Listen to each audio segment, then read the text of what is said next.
Hello and welcome to my channel. Let's start the continuation of the story of Pokemon. What if Ash started with Squirtle Journey of a Champion? Let's start. Chapter 2, Pewter City. World of Pokemon Number 2.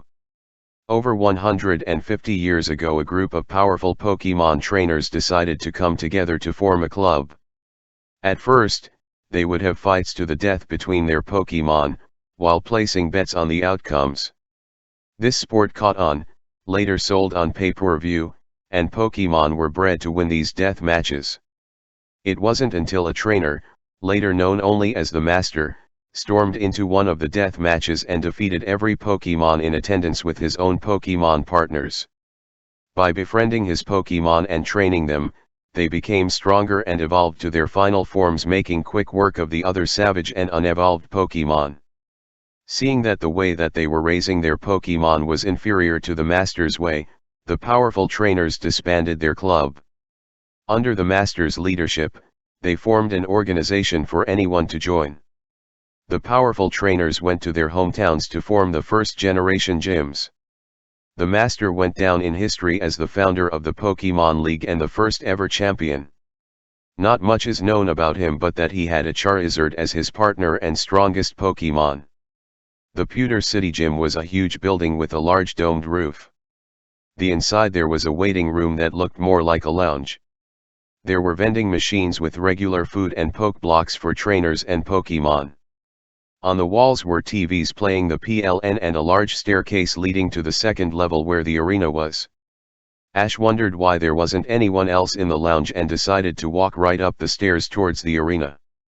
Standing on the staircase leaning on the railing was a large man who looked more like a mountain hiker than a trainer. He was typing into a pokejar and looked up when he noticed Ash walking up the stairs. "Hey kid, you here to challenge Brock?" asked the man staring down at Ash. Nodding, Ash continued to climb the steps towards the gym. The man's hand rose, and he stopped the rookie trainer. "Brock isn't here. He went to solve a problem at the Pokemon Center. Apparently, some kid got lucky and caught a Gyarados and it started a rampage when Nurse Joy tried to heal it," explained the man with a shake of his head. Ash groaned but shook his head and turned around to leave the building. Even though he wanted to challenge his first gym and move on, another day of training certainly wouldn't hurt. He could run some more drills and practice all of his team's moves a few more times. With that settled, Ash made his way out of the Pewter Gym toward the wilds surrounding the city. Rather than south to Viridian Forest, he turned east toward Route 3 towards Mt. Moon. The route heading toward the caves of Mt. Moon were inhabited by many Pokemon. He saw several Mankey fighting with each other in the trees. An occasional Pidgey would squawk at the fighting types but were ignored by the rowdy monkeys. Bug types were suckling tree sap and several trainers were training their Pokemon in little clearings, making sure not to disturb each other. Ash went towards a shady area and released Eevee. She had the best nose and was good company. Eevee would be able to tell him if any Pokemon were sneaking up on them looking for a fight. As he idly stroked Eevee's fur, he started thumbing through the move list for his Pokemon that he could teach them next. Hydro could learn Iron Defense and he increased the power of his water attacks. Ice Beam and Blizzard were obvious choices, but Squirtle didn't have the raw power necessary to use the non-water type moves. Only Wartortle and Blastoise could use those moves without an incredible amount of training, that would likely evolve Squirtle before it was over anyway. Eevee would need to decide what she wanted to evolve into before he taught her anything more than Iron Tail and Bite. Takedown was possible, but she didn't have the constitution to use it in a battle with another strong Pokemon. Pidgeotto had many moves she could learn, but for now he would have her working on Roost while she was at Professor Oak's lab for the time being. Blast was easy, he would have him working on Thunderbolt. Since he already knew Thunder Shock, it shouldn't take too long for him to generate more power for the powerful electric attack. "Eevee, I think it's time we looked into what you want to evolve into," announced Ash while looking down at her with a smile. He went through his Pokédex and pulled up pictures of all her possible choices. Half of these need stones but the others need particular environments to trigger the evolution. Eevee bent her head down and nuzzled the picture of Umbreon. Ash grinned and clicked on the information page. Umbreon, an excellent choice. Your dad was an Umbreon, right? Eevee shook her head and yipped, getting Ash to understand. Right, it was your mother. That explains your attachment to Umbreon and drive to learn Shadow Ball. Well, it says here that you need to feel attached to me and train under moonlight. Not difficult, not to seem forward, but I already think of you as family, so for now it's nighttime training until you evolve. The Pokédex data says it shouldn't take too long. Some Eevee accidentally evolve since the only requirements are to be happy and train at night.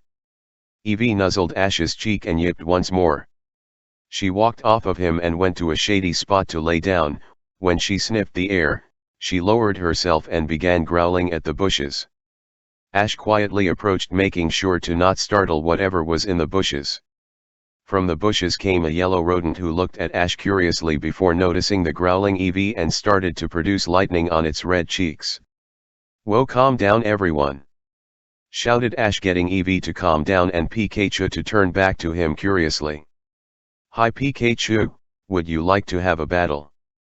The Pikachu got down on all fours and readied itself while its cheek pouches started to crackle with powerful lightning, which got a grin out of Ash. "Well Eevee, let's go." Pikachu sped off in an impressive quick attack, catching Eevee off guard with the speed. Eevee tried to move, but Pikachu was able to course correct fast enough to hit the normal type with a solid quick attack. With the physical contact, Pikachu's ability activated and paralyzed Eevee, getting a whine out of her. "Eevee, Shadow Ball, and get in close for a tackle," ordered Ash, trying to retake control of the battle. Eevee tried her best and powered up a Shadow Ball. A swirling orb of ghostly energy manifested before Eevee blasted it toward her opponent. Pikachu was surprised by the attack and took it head on. Eevee took advantage of Pikachu's stunned state and closed distance with quick attack, landing another hit on Pikachu. Unfortunately, with the static ability activated again, Eevee fell down from the paralyzing effect, unable to continue the battle. Ash recalled Eevee and released Blast. The dragon sized up his opponent before lowering his head using Leer without a command. Blast hit it with Dragon Rage. "Stay away from it at all costs," shouted Ash, getting a low growl from the dragon. Blast didn't need to be told twice and charged up his signature move. Dragon Rage charged and a fiery orb of draconic energy shot toward Pikachu with speed that eclipsed Eevee's Shadow Ball. Before the Dragon Rage could land, it was met by a large crackling lance of yellow lightning. The two attacks met with an explosion of power that had Ash shield his eyes from the brightness of the explosion. Pikachu's was apparently capable of using the move Thunderbolt, a powerful electric-type move that, when used by a master, could end flying and water-type Pokémon in an instant. It would seem that Pikachu was far from a master of the move, but the attack was naturally strong enough to cancel out Blast's attack. Pikachu, despite looking tired from using Thunderbolt, was able to move into an impressive quick attack. Ash could only see a blur of yellow that shot toward Blast in a zigzagging motion. Blast didn't wait for Ash to order him and roared as he called upon Draconic Energy to use Twister. The widespread attack caught Pikachu in the Draconic Energy storm, getting a cry of pain out of the mouse. Pikachu, at the epicenter of the tornado, was trying to ground itself so that it could fire off an attack, but the constant hits from the Twister wasn't allowing it to focus. "Finish with another Dragon Rage," called Ash. The Pikachu was strong, but Eevee weakened well enough, and Blast was more than enough to finish the battle. Loving that his trainer wanted to finish the battle with a bang, Blast charged up a powerful Dragon Rage and fired it directly into the Pikachu's chest, ending the battle with a critical hit. Ash smirked down at the dragon. "You certainly have some impressive power, good job Blast," praised Ash before he recalled the dragon. Ash tossed a Pokeball at the yellow rodent, and with the unconscious rodent unable to struggle, it was caught immediately without issue. Ash pulled out a couple berries and used a revive on the captured Pikachu before scanning the ball. Pikachu, the mouse Pokemon. It can generate electric attacks from the electric pouches located in both of its cheeks. This Pikachu is male. Known moves: Thunder Shock, Thunder Wave, Growl, Quick Attack, Electro Ball, and Thunderbolt. Ability, Static and Lightning Rod. Ash tossed the Pokeball containing his newest member and was met with a yellow tail slapping him in the face by an irate Pikachu. A series of squeaks and growls were shouted at Ash by Pikachu while waving his arms around and slapping his tail on the ground over and over. Ash shook his head trying to decipher the game of charades. "I know you're telling me something important," he said lamely. Pikachu walked over to Ash's belt and grabbed its Pokeball, tossed it onto the ground and began hitting it with its tail.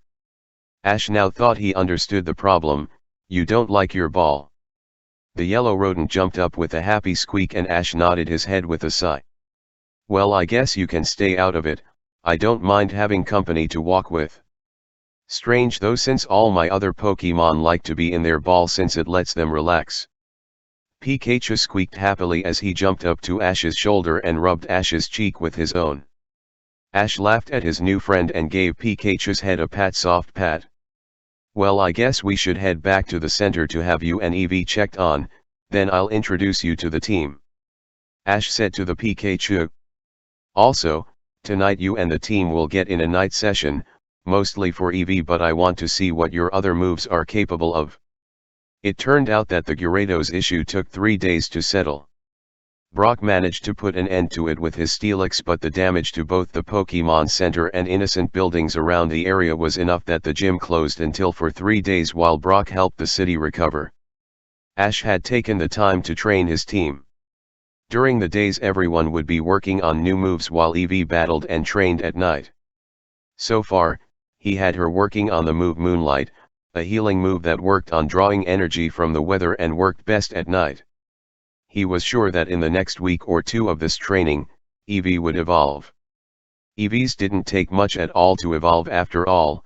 Half the battle was finding out what they wanted to evolve into. If Eevee had wanted to evolve into a form that needed a stone, then Ash would have been out of luck for a long time. Not even the department store in Celadon had stones for sale very often, and when they did, they were extraordinarily expensive. Water stones, the most common and cheapest, went for about $90,000.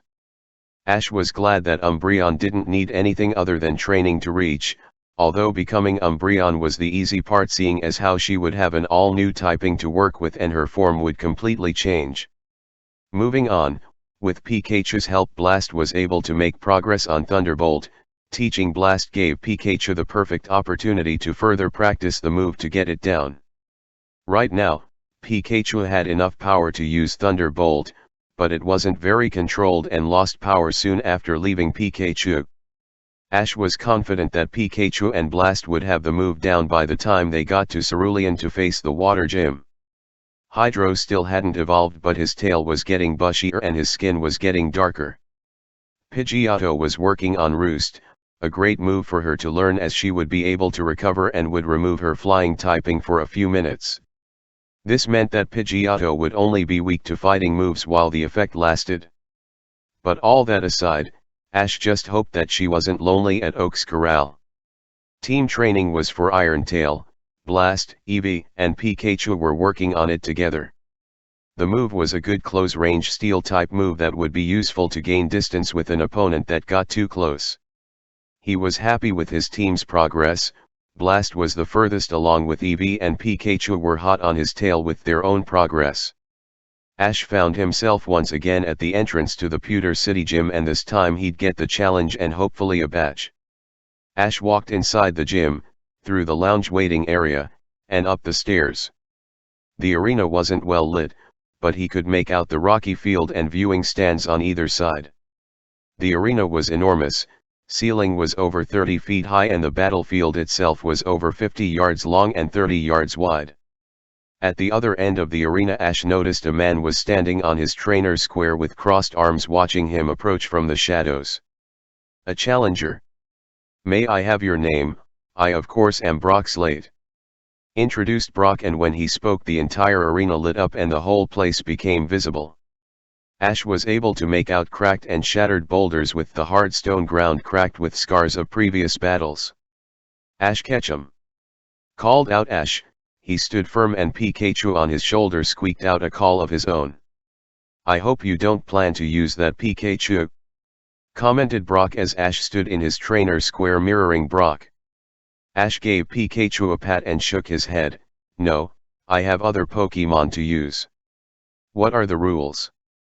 "This will be 3-on-3, you can switch during battle, but I cannot. If you don't have 3 Pokemon, I will go down to 2-on-2 but nothing less. No time limit and either trainer can forfeit," explained Brock before tossing a Pokeball containing his first Pokemon. The Pokemon that emerged was a dog-like Pokemon with bright blue eyes. It seemed more curious than prepared for a battle. However, Ash wouldn't underestimate Brock's choice, so he took out his Pokédex to check. Rockruff, the puppy Pokemon. A rock type. Rockruff have lived with humans since ancient times. They train themselves by running around. He was a gift from my cousin who lives in the Alola region, came Brock's input, seeing the boy's expression. Ash shrugged and tossed out EV Pokeball and his girl took the field. Pikachu gave a shout of encouragement and so did Ash. "I'll give you the first move," offered Brock. "Agile Ball and keep the movement up," called Ash. "Howl then take down," responded Brock. Eevee utilized the move Agility and began charging up a Shadow Ball as she moved. Eevee's form shone with a white energy as her speed tripled for a short moment as black ghostly energy formed into an orb and grew in size as she moved. Rockruff's howl filled the arena before it shot forward in the powerful takedown attack. Eevee's natural speed added to by the move Agility made her nearly untouchable by the rock type as she blasted the rock type with a shadow ball that caused it to yelp in pain before Rockruff growled angrily. Eevee kept up the movement, managing to avoid the follow-up attacks from the rock type. "Rock Tomb!" shouted Brock. "Keep the movement up and shadow ball again," called Ash. He was confident in their win as long as Eevee avoided any of the hard-hitting physical attacks. Unfortunately, Rockruff's anger added to its ability. The ground beneath Eevee exploded with rock spears, knocking Eevee back. Eevee yelped in pain before she glowed as she used Quick Attack to move and reposition behind the rock type to launch another Shadow Ball. The Ghost Attack hit the Rockruff between the shoulder blades, knocking it to the ground. "Rock Polish then take down," Brock shouted.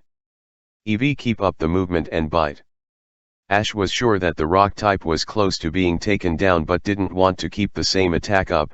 Brock was sure to be able to counter such a simple tactic despite using an inexperienced Pokemon. With Rock Polish added speed effects, it blasted off with a powerful takedown. Eevee used Agility in conjunction with Quick Attack and managed to avoid the initial takedown. She then punished the miss with a Shadow Ball. Rockruff used another Rock Tomb, catching Eevee off guard, causing a good amount of damage, but Ash knew that she wasn't going down that easily. Eevee managed to shoot a last Shadow Ball that hit Rockruff in the face before falling unconscious. Rockruff tried to shake off the pain but succumbed to its injuries and fell to the ground. Both Eevee and Rockruff are unable to battle. "Good fight, Ash," praised Brock before tossing out another Pokeball as he returned his first Pokemon. This time a large Graveler took its position with Ash following his lead and calling out Blast. Brock seemed shocked at the Dragon type, likely rarely seeing a challenger use one against him. Ash was hoping for his Pokemon's rarity to throw Brock off, which was exactly why he used him. "Twister and keep a distance with Dragon Rage," called Ash. It was a standard strategy between them, and Blast followed through without hesitation. "Rollout," called Brock confidently. Graveler tucked its limbs in and started rolling towards the dragon. As it started picking up speed, it was sucked into a Draconic Twister, causing repeated damage. The Twister wasn't enough to completely stop the heavy rock type, and Graveler righted itself, then started closing the distance at surprising speeds. Blast didn't hesitate to let loose a powerful Dragon Rage, knocking Graveler off course, causing it to impact a large boulder, destroying it in the process.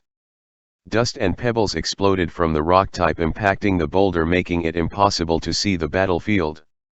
"Aqua Tail," shouted Ash. "Magnitude," was Brock's order. Before Blast could build up enough water energy, the ground of the arena began to violently shake.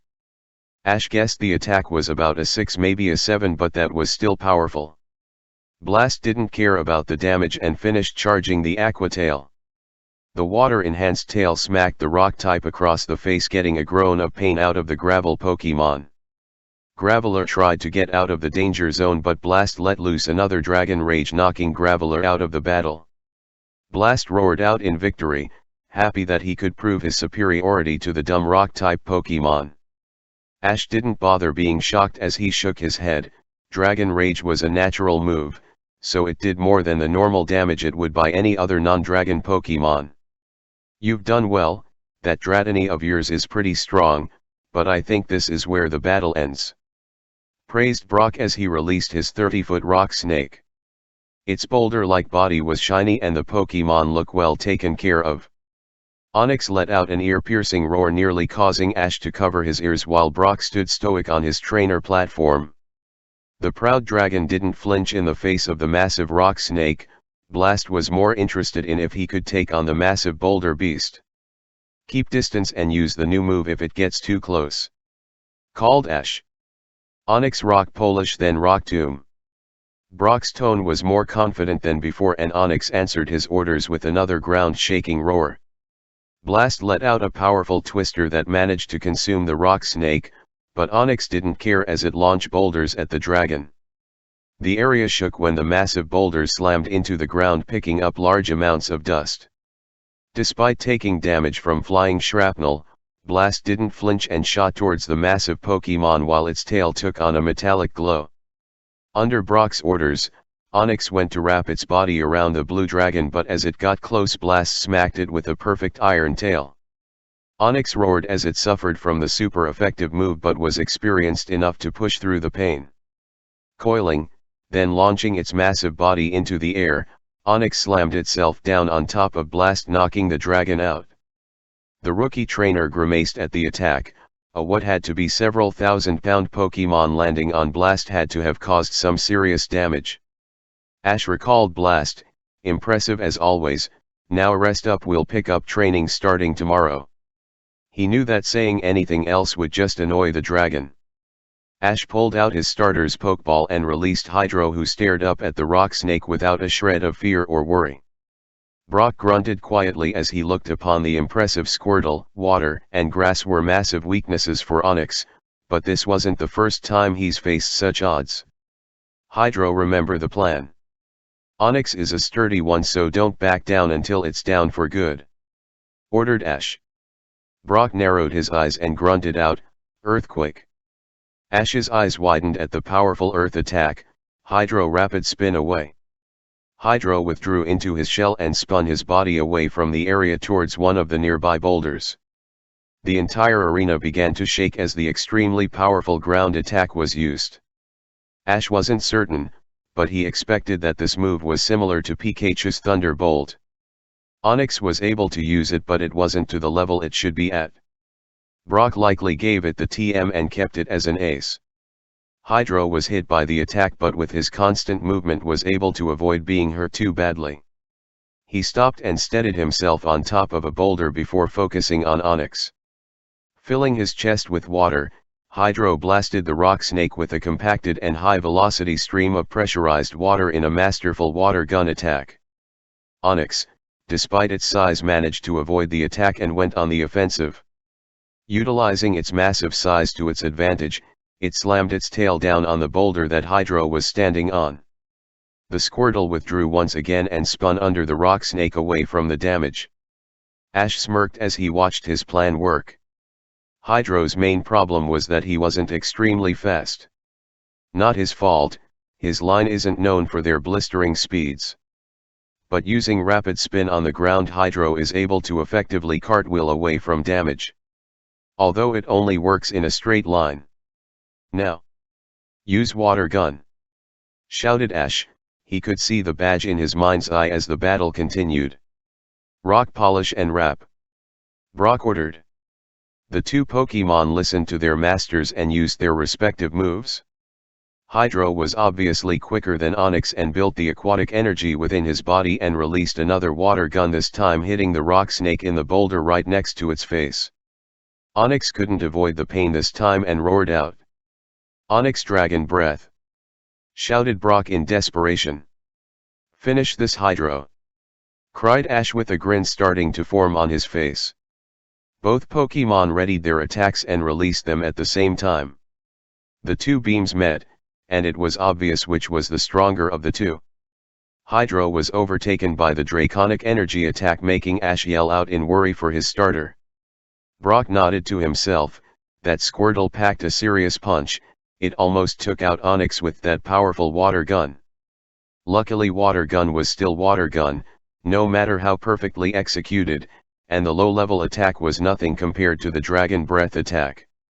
Once the smoke cleared from the attack, both trainers looked to see if Squirtle was still able to battle. He wasn't.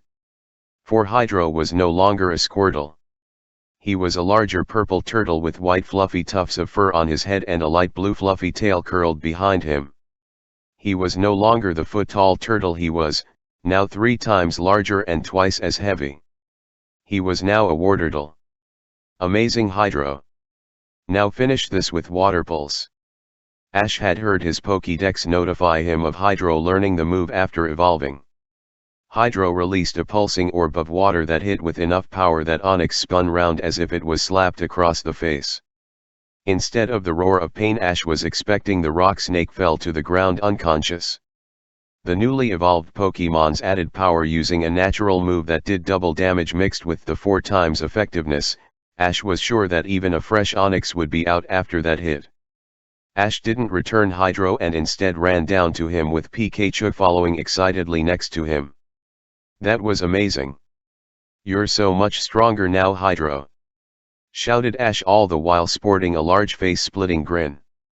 Pikachu chittered his own congratulations to the newly evolved Wartortle. Hydro puffed his chest and proudly received the praise. He was happy that he took out the large rock snake, but more so that he managed to evolve. The Pokémon and rookie trainer both turned to the sound of clapping. Brock walked toward them with a small smile. "That was an impressive battle. My Onyx hasn't been defeated in a while. You've more than earned this badge." He presented the boulder badge to Ash, who took it and immediately showed it off to his Pokémon. "Now Ash," started Brock, "for beating me you get the badge, 2,000 Poke Dollars, and I'm also giving you this." He handed a small disc that had the number 39 on it. "This is the move Rock Tomb. Congratulations again, Ash." With that, Brock walked back towards the other side of the gym and exited through one of the doors. Ash smiled once again at the badge. It showed that he wasn't slacking off and wasn't wasting his time. "I'm so proud of you, Hydro, as well as of Eevee and Blast. You 3 did amazing.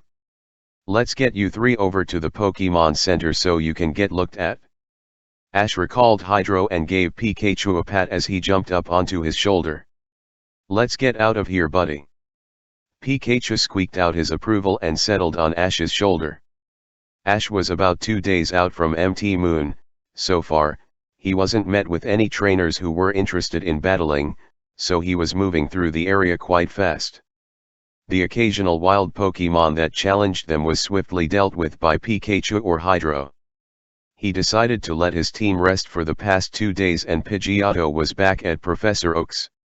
Ash was sad that one of his team members was away from him, but understood that it was for the best. He needed to get stronger before he let her be seen too often. With that in mind, Ash set down his bag and released all of his Pokémon. Pikachu jumped down to sit next to the others. "Okay everyone, we're going to do some hard training today. Hydro, I want you to try to learn Scald. It is a water attack that utilizes extremely hot water that can burn targets. Practice for now by heating up your water gun attack." Ash watched as Hydro walked over to a secluded area to begin working. Turning to his dragon, "Blast, I want you to begin trying to learn Ember. It's the easiest fire move to learn and will give you an idea on how to channel fire. I'll be close by to help coach you in a moment." Blast. Ever the serious dragon slithered away and began working on channeling the fiery energy. "Pikachu, I want you to work with Eevee on how to use Iron Tail, and I want you both to work on Swift after that. Pikachu, from our earlier training with Iron Tail I know that Eevee will have you doing it in no time. The two Pokemon nodded and started working. Eevee took her role as instructor seriously and started barking at Pikachu like a drill sergeant, with Pikachu nodding along rapidly. Ash went and walked over to Blast and popped open his Pokédex to look up the move Ember. It said that for a non-fire type to learn a fire type move it was best to start with Ember. It said that a Pokemon should first try to channel its natural aura in its chest, then begin heating it. After a while, if the Pokemon is capable of the fire type energy, then it should naturally begin to understand how to produce the fire type energy. As Ash relayed this to Blast, the small serpent paid rapt attention, then closed his eyes in focus as he began putting the human's words to practice. In the weeks since coming under the human's possession, oh how he hated calling it that, he was happy to say that he wasn't forced to do anything he didn't want to do. While Hydro was a suck-up to the human and Eevee was a total brat, he was finding himself enjoying their training sessions.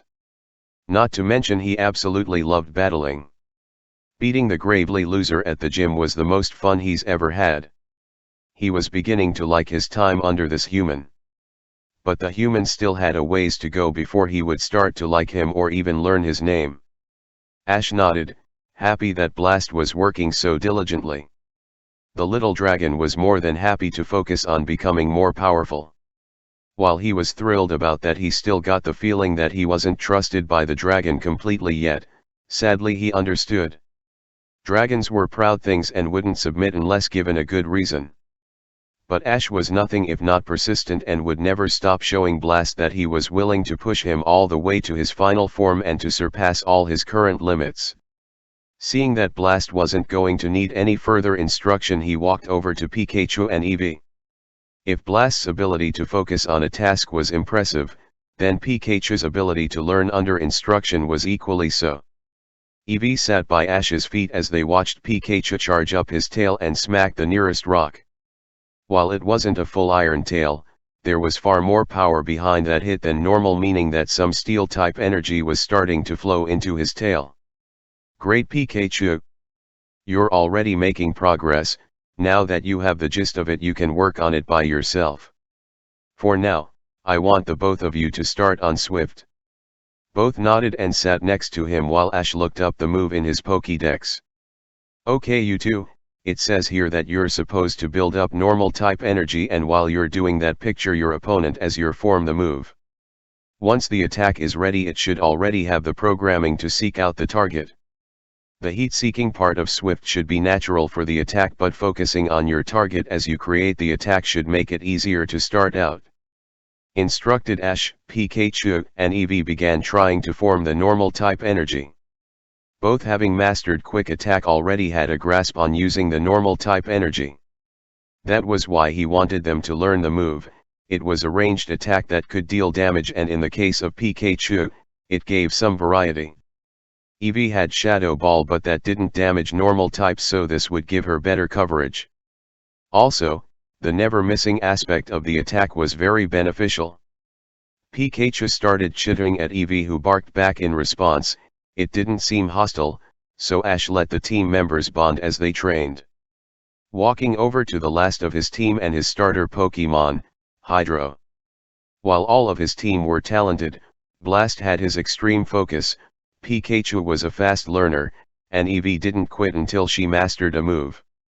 Hydro was the fastest to master a move from scratch, evidence being that he already used a semi-perfect Scald at his tree target. Wow, Hydro, I was going to give you some tips, but I guess you've got it, commented Ash. Hydro smiled up at his trainer and growled out happily. So, you've been practicing before you evolved, I see. Nodded Ash while Hydro went back to practicing Scald.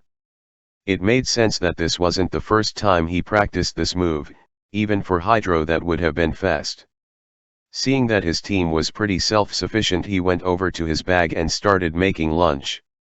He wasn't a cook, but putting out bowls with his Pokemon's favorite poke blocks was easy enough.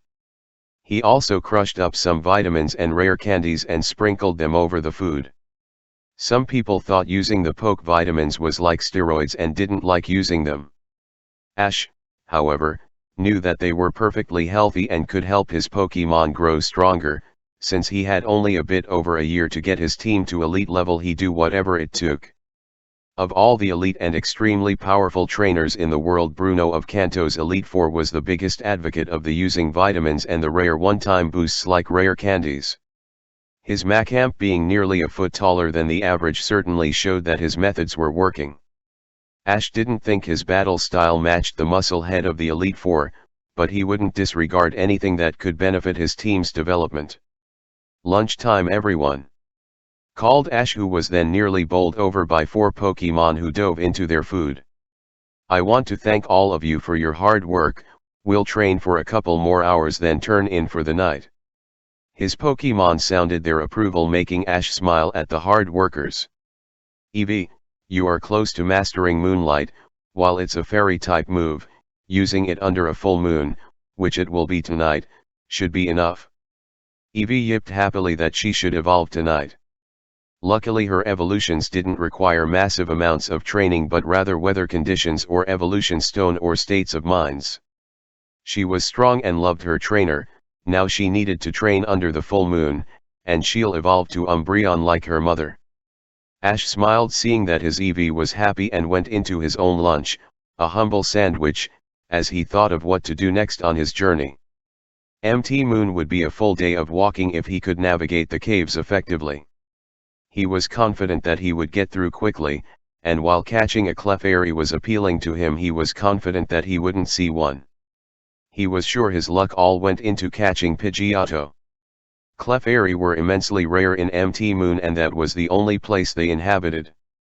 Hours of training later, both with major and minor success, he put everyone back into their Pokeballs, except for Eevee and Pikachu, as one was going to train and the other was Pikachu. "Okay Eevee, I want you to battle Pikachu. When you get to the point where you're about to collapse, use Moonlight. That should do it. If not, we'll continue training like this every night until you do," ordered Ash, and took his position behind Pikachu, who was on all fours at the ready. Eevee started off with a quick attack, hitting Pikachu with the full brunt as he was unable to move in time. Pikachu waited for the follow-up and released a powerful thunderbolt. The area smelled of ozone and yellow lightning crackled around Pikachu before it shot towards Eevee at blistering speeds. The brown canine couldn't fully avoid the attack and her tail was hit by the attack. Unlike normal and other elemental attacks, lightning was an all-or-nothing type. Fire and other elements only burned or hurt what it hit, but lightning, if lightning hit you, it completely affected you, and Eevee yelped in pain as the powerful electric attack hit her. Pikachu follow up with quick attack and Eevee go for an iron tail, close distance with agility. Pikachu follow up with thunder shock rapid fire. Ash couldn't hold himself back from dictating the battle. He did notice that in an actual battle Pikachu took a little too long to charge up a full thunderbolt at his current power. They'd definitely work on that in the next training session. Quick to follow orders, Pikachu rushed in with an impressive quick attack, becoming a blur under the technique's effects. As the yellow blur approached Eevee, she pushed energy to her tail and coated it in the metallic shroud. The two Pokemon met with a loud boom, with Pikachu's momentum and strength winning the clash but not without taking damage. Eevee, however, after suffering a thunderbolt and quick attack, was feeling sluggish and injured, not to mention after 2 physical contacts with Pikachu she was quite paralyzed.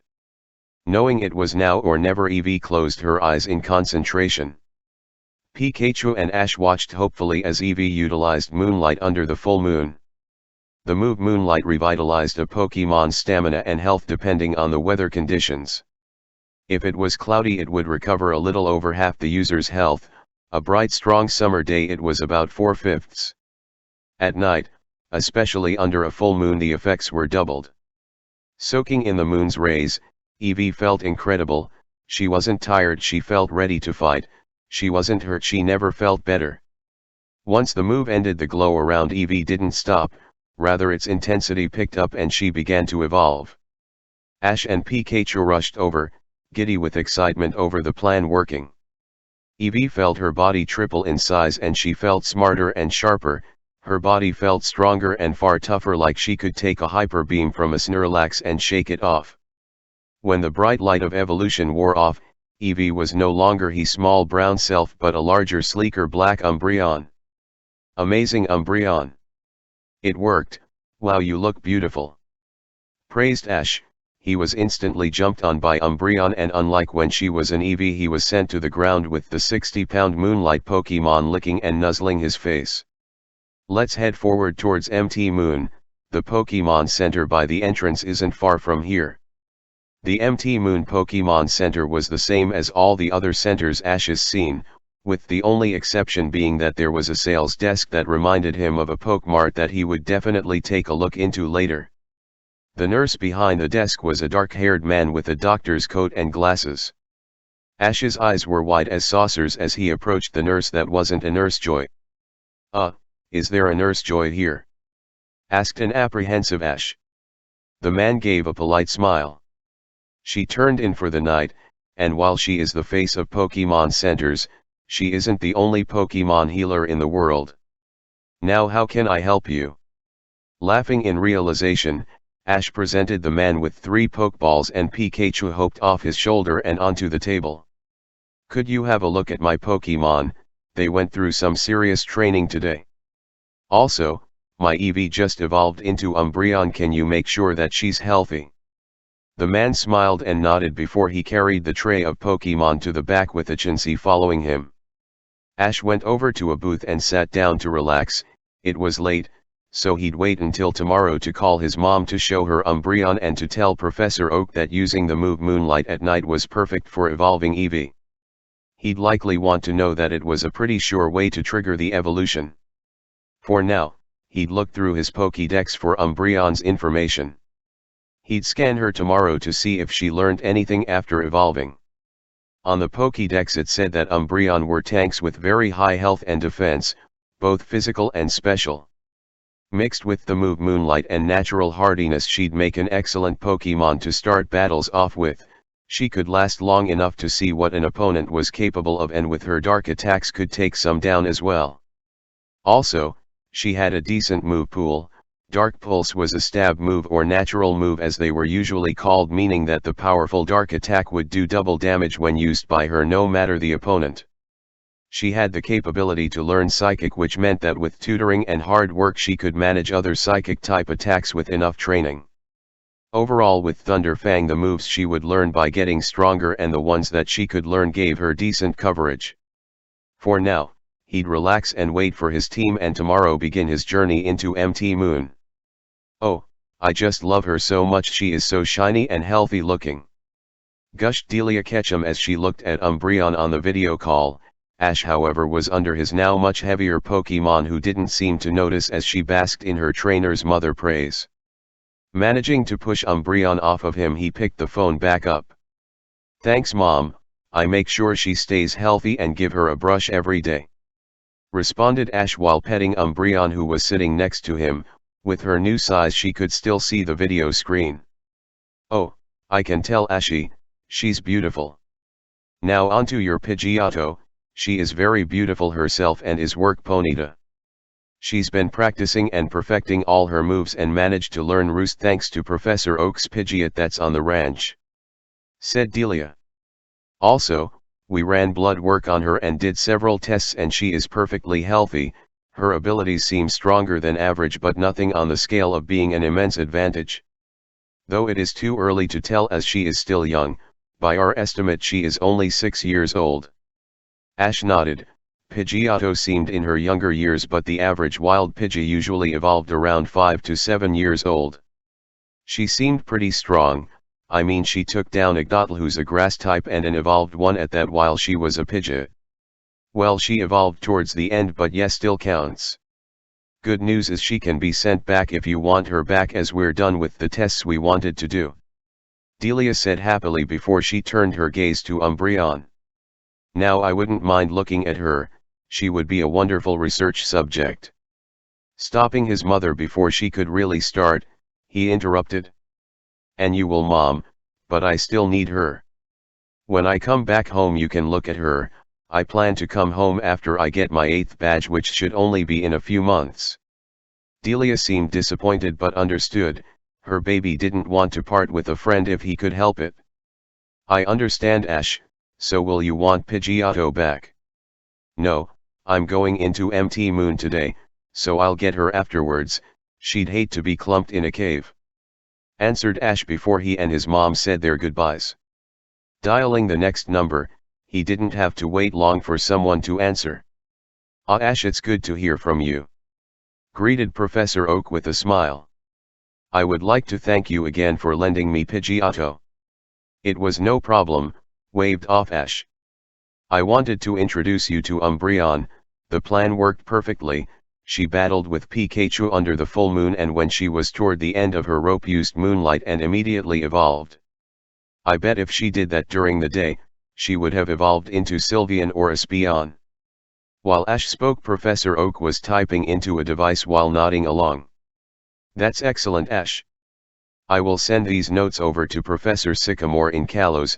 While most of his time now is on Mega Evolution, he'll love to hear about this. He may even give you a call to ask you questions. Ash was excited at the prospect of talking to the world's foremost mind on Mega Evolution. Maybe Professor Sycamore would tell him if anyone on his team could Mega Evolve and how. Just the thought of it filled him with excitement. You still there, Ash? Questioned an amused Oak. Ash shook his head to clear his thoughts. Sorry, Professor, please continue. He said while scratching the back of his head. It's all right, my boy. Now, is there anything else you needed to talk about? Asked Oak. Ash thought for a second. Do you know about any tournaments coming up? Also, how is Gary doing? I just got my first badge a few days ago. Where's he at? Well, Gary has caught nearly 10 Pokemon. He's been rotating through them pretty frequently, and he told me your Squirtle beat his Bulbasaur. Praised Oak, making the boy blush. Now, as for tournaments, I think there is one in Cerulean sponsored by Devoncorp, as that is the first major location of theirs in Kanto. Also, if you manage to beat LT Surge in Vermilion within the next 2 months, you will win a ticket onto the SS. And which will hold a large tournament. The whole thing is sponsored by Silphco. Great. I can't wait. Cheered Ash. Also tell Gary that we can have a much better battle next time. Bye, Professor. I'll get Pidgeotto after I get out of MT Moon. Professor Oak nodded and hung up. Well, you two, ready to get out of here? Asked Ash, getting a squeak and yip in response. Great, well, let's get going. The three of them exited the center and made towards the entrance of MT Moon. Inside the cave was exactly what he'd thought a cave would be, dark and full of Zubat and Golbat. He was sure that he heard some Geodude bouncing around but didn't see any of them. What he knew so far was that there were several basement levels, but not many knew if there was a way to climb the mountain. Wait. Didn't that strange man in Viridian tell him about entering a moon and he should go up or something? Once you enter the moon, head up rather than straight. That's what he said, all right. Then something about water and fire and being smart or something, but he couldn't remember the rest. That was weeks ago. Looking around, he didn't see any vertical paths. Umbreon, could you give us some more light? Also, both of you look for paths leading up. Ash ordered Pikachu and Umbreon. Pikachu squeaked as he jumped from Ash's shoulder to look around. The Moonlight Pokemon barked before she lit up her golden rings, giving the room more light to work with. Ash thanked her and started looking around himself. So far, he hadn't found anything out of the ordinary. Pikachu was sniffing around, and curiously enough Umbreon was sniffing and scratching the cave wall. Ash disregarded it and continued looking around. Young one. Ash paused as he thought he heard a voice in his head. After another couple minutes, when he didn't hear anything, he continued to look around. For some reason he decided to walk towards the south wall, where he noticed it began to incline. Calling his Pokemon to him, he began to proceed with the light from Umbreon leading the way. The three of them continued onward, or upward rather. The next level up was eerily similar to the ground floor, but with no other Pokemon around to bother them. Matter of fact, the cave seemed devoid of life other than his small group. Then the three of them heard a loud bang and the sound of a battle taking place. Looking towards his Pokemon, Ash moved towards the noise with Pikachu perched on his shoulder while Umbreon lost her glow and stalked forward, almost invisible in the dark cave. "Take that thing down and blast them with more fire," came a vicious snarl from further up. "Take them all, the boss will love them." Ash stopped walking and started tiptoeing forward. When he rounded the corner, the sight in front of him filled him with fury. Men and women in black jumpsuits with red R's on them were attacking Pokemon viciously with poison types.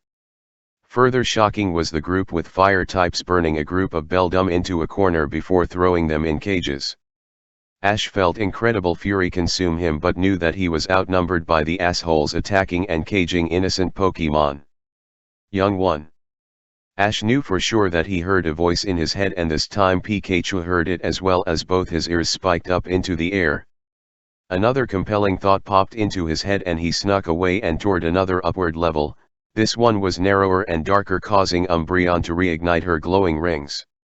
The third level was much smaller than the one before, and unlike the path actually held light that was shining through holes in the roof that kept the room well lit. Ash would have looked around the room when he felt a presence behind him. From the shadow of the cave came a huge figure. When it hit the light, Ash's jaw fell to the ground. A Metagross levitated toward him with its psychic power, however even more shocking was its coloration. Not only was this an incredibly rare Pokemon that usually stayed near home, but it was shiny.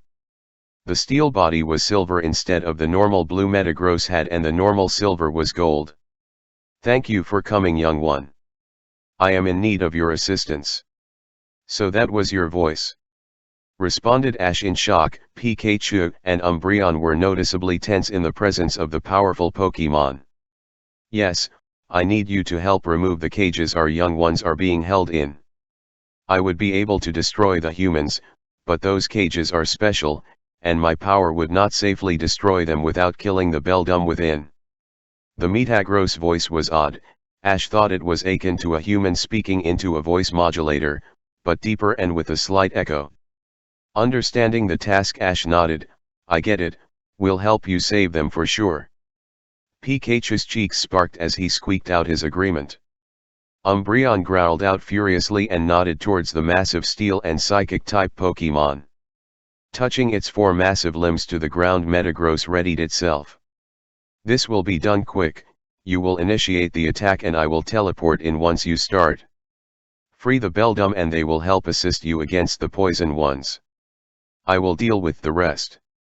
"Understood," saluted Ash with his two Pokemon following suit.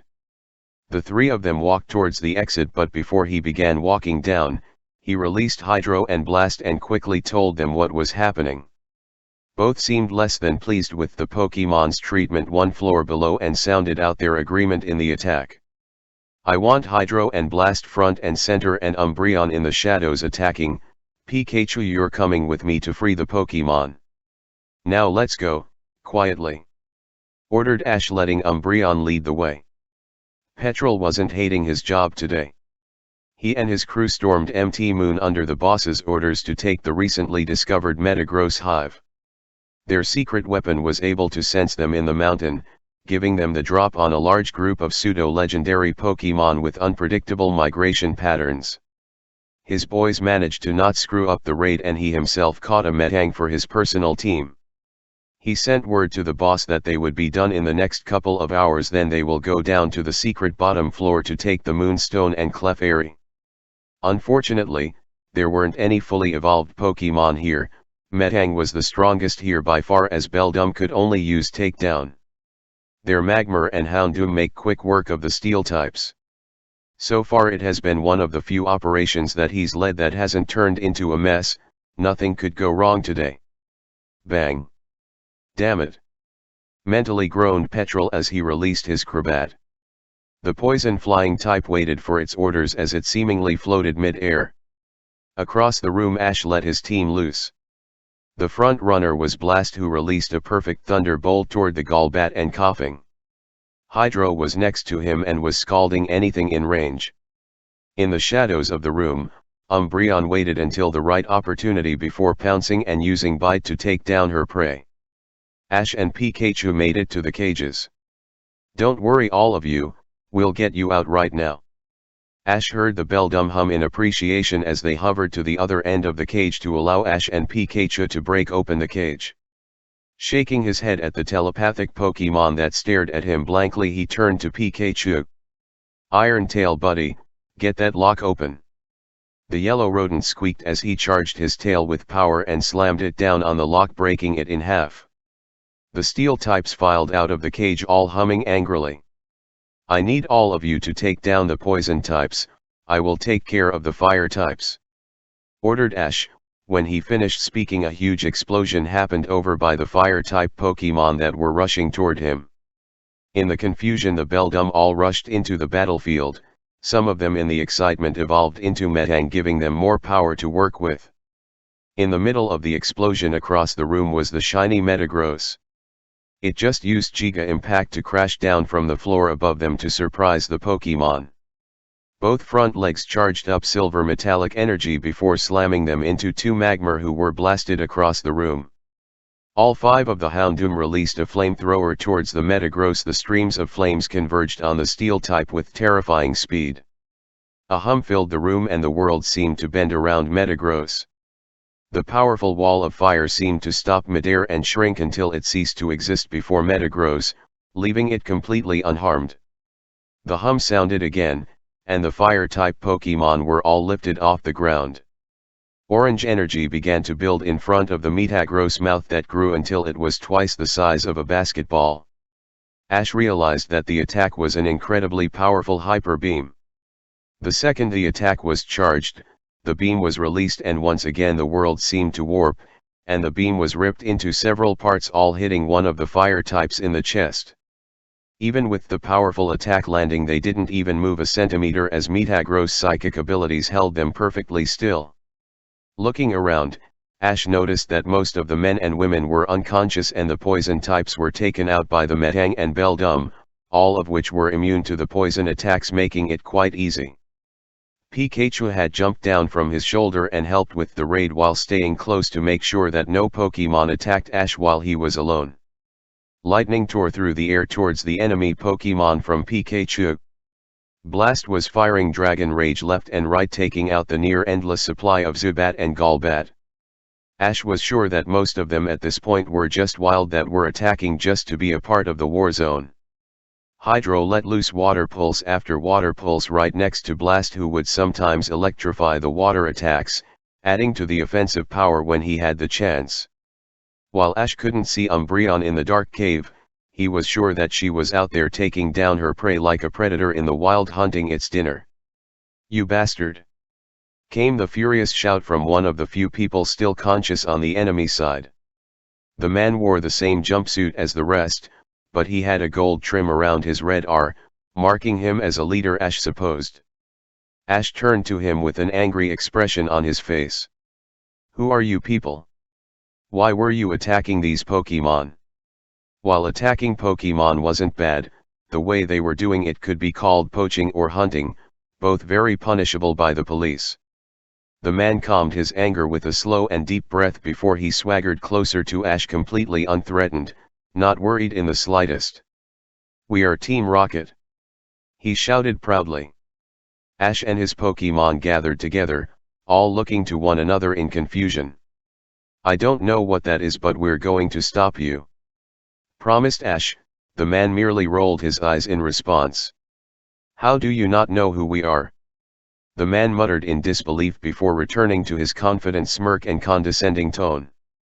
"Even if you have that freak Metagross helping you, this situation is still in my favor. I came here prepared for Metagross, which means I'm more than prepared for the freak and your little beasts." Ash wasn't the only one angry by the man's words. His Pokemon all prepared to attack, but before they could, he tossed out 3 Pokeballs. The first was a large lava and fire-covered Pokemon that was well over 5 foot tall.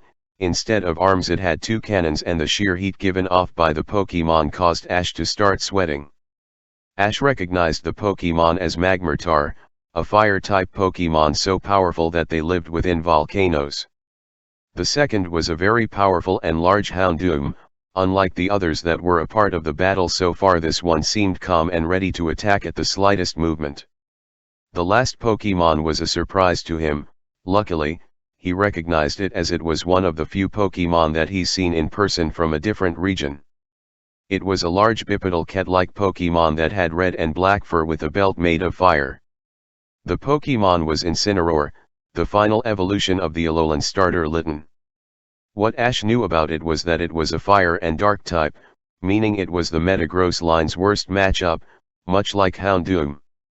They would be immune from its psychic attacks for the most part while being capable of hurting it with powerful fire attacks. Looks like I got here just in time. A man's voice came from the other side of the room behind the only standing Team Rocket member. Ash felt relief fill him at the new voice and looked to the new arrival. He was average height and looked to be in his 20s. He had on a black tuxedo with a red tie, his cuffs were made of crown-like steel bands and he wore several silver rings. Most notable was a large Metagross walking behind him who looked very powerful as psychic energy hummed around it. The Team Rocket man must have recognized him as he grunted angrily before sending Incineroar toward him. You take down that Metagross, Houndoom, and Magmortar will take down the freak one. Not if I can help it. Hydro, use Water Pulse. Blast, Pikachu, use Thunderbolt. Shouted Ash to his Pokemon who jumped into the fight without hesitation. The two Pokemon on the opposite side of the room met the incoming barrage with two matching flamethrowers that increased the room's temperature several times over. Ash's Pokemon's attacks were destroyed instantly, despite one having the type advantage and the others being complementary to said attack. Not only were the attacks vaporized but the flamethrowers continued toward him and his Pokemon. Hydro, Blast, and Pikachu all yelled out in agony as they were burned severely. Right as the fire was going to hit Ash, a blue Pokemon popped up in front of him and managed to divert the attack around him with psychic energy. Ash looked thankfully at the Metang that saved his life and reached out to pat the steel type. Thank you, Metang. Ash said softly, trying to keep the shaking out of his voice. He had very nearly just died right there. No, it is I who owe you. The same distorted echo of the wild Metagross sounded in his head. As the voice filled his head, Ash turned to the enormous shiny Metagross that levitated next to him. The two fire types, despite having a major type advantage, were dispatched without a moment of hesitation. The Magmortar was hit by a focus blast that launched it through the cave wall out of the mountain, and the Houndoom was blasted by a hyper beam that instantly took it out of the fight. Ash stood still as the immensely powerful Metagross took down the enemy Pokemon that made his look like babies in comparison, with frightening ease at that. He also couldn't believe that there was such a difference in power between him and the criminal trainer. Ash would guess that he was on par with a gym leader, maybe even elite level. Ash wasn't sure just how powerful the wild Metagross was to compare the Rocket's Pokemon to. The rookie was broken from his thoughts when the Alolan Pokemon flew past him, landing on the ground unconscious. Seeing that the criminal's trump cards were all defeated, Ash looked to see what he'd do next. The man in the tuxedo calmly walked forward with his Metagross walking next to him protectively. What will you do now, Petrol? He asked Petrol, who was now sweating and glaring at the man. The man turned to Ash to see that he was flanked by a Metang and the freak shiny Metagross, while all the other Metang and Beldum were quickly surrounding him. Seeing that he was defeated, he closed his eyes and screamed out, "We lost, get us out of here now." Right as he finished speaking, all the Pokemon and criminals were gone in a teleportation. Ash looked around completely confused, but then crouched down to his Pokemon and recalled them to spare them from any more pain. The Pokeball stasis would allow them to rest without pain and would make it easier for the potions he had to heal them. Ash even recalled Pikachu, as he didn't want his little buddy to suffer any pain if he could help it, and its burns looked pretty bad. As he recalled his team, he felt a large Pokemon rub his leg and looked down to see that it was Umbreon, who was nuzzling her head on his leg. Ash patted his Pokemon's head and thanked her for her work. The well-dressed man came forward, his Pokemon still trailing behind him. "That was fine work, rookie," he praised with a grin. Ash smiled slightly but voiced his main question. Who are you? Chuckling, the man extended his hand. My name is Steven Stone and it is nice to meet you, Ash Ketchum, and before you ask, the Metagross behind you told me your name. Ash numbly shook the man's hand as he realized that this was a former champion standing in front of him. He had so many questions and he would have asked them if he wasn't beaten to the punch by said champion. I want to thank you for stepping in while I was on my way. The Metagross behind you told mine telepathically what was happening here, and we had Ali Galakazam teleport me to MT Moon, but it would seem that I was still a bit slow. So, thank you for taking most of them down while I was on the way. You did far more than we would ever ask of a rookie, no matter how promising he may be. Steven said while eyeing the rookie up and down trying to measure the teen. Ash blushed at the praise and rubbed his neck. Thanks, sir. But I just did what was right, and if I were to be honest, without this Metagross I would have lost pretty quick and likely be dead without this Metang. The teen reached out again and patted the Metang, who let out a hum in reply. Steven nodded but didn't lose his smile. Well, while that is likely true, it still takes a special person to run into a hopeless situation to do the right thing. The former champion looked at the shiny Metagross with a serious look. I apologize for those humans, they are evil people who will be punished. Your hive will be safe, but it might be best for you all to relocate. You are right, Stone, we have lingered here for too long. I am not one to stay in a single nest for more than a few weeks. We will return to Hone for a while to meet with the rest of us. Ash, despite not being a part of the conversation, could hear it clearly. He just kept patting the closest Metang, who he was sure was the one to save him. Well, I apologize again, also the stone plantation is always open to you should you wish to stay for a while. We ourselves house dozens of Beldum and Metang, you and your hive are more than welcome. Said Steven with a nod to himself. His family were probably the only ones in the world who were able to house so many of their species comfortably. That is what we must do. We will leave soon, all that is needed is for the remaining Beldum to recover. The shiny Metagross told him before turning to Ash. I would like to thank you once again, I wish you luck on your journeys to come. With that, Metagross walked off toward the Beldum and Metang. You did a good thing here, and I would like to escort you to the Pokemon Center in Cerulean to make sure your Pokemon are alright. If those other Pokemon were as strong as that Incineroar, then they will need to be checked. Steven said to the rookie, who nodded gratefully. Ash was about to respond when he heard the familiar hum from the Metagross and his fellow species. The Pokemon began to glow slightly before they were gone in a flash. Ash turned to Steven with a questioning look. Steven turned to his fellow trainer to explain what happened. That Metagross is old, very old. It is not the first time I've met it. Unlike other Pokemon, Metagross share a sort of hive mind, which is why it was able to tell my Metagross that they were in trouble. He explained to Ash, but then he spotted something behind them and tapped Ash's shoulder and pointed behind him.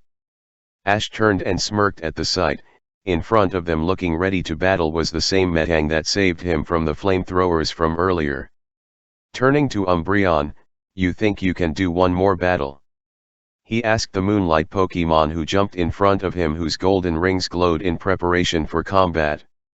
Steven stood off to the side, hoping to get a feel for Ash and his battle style. Umbreon, agility, then Shadow Ball. Both Metang and Umbreon shot off into battle.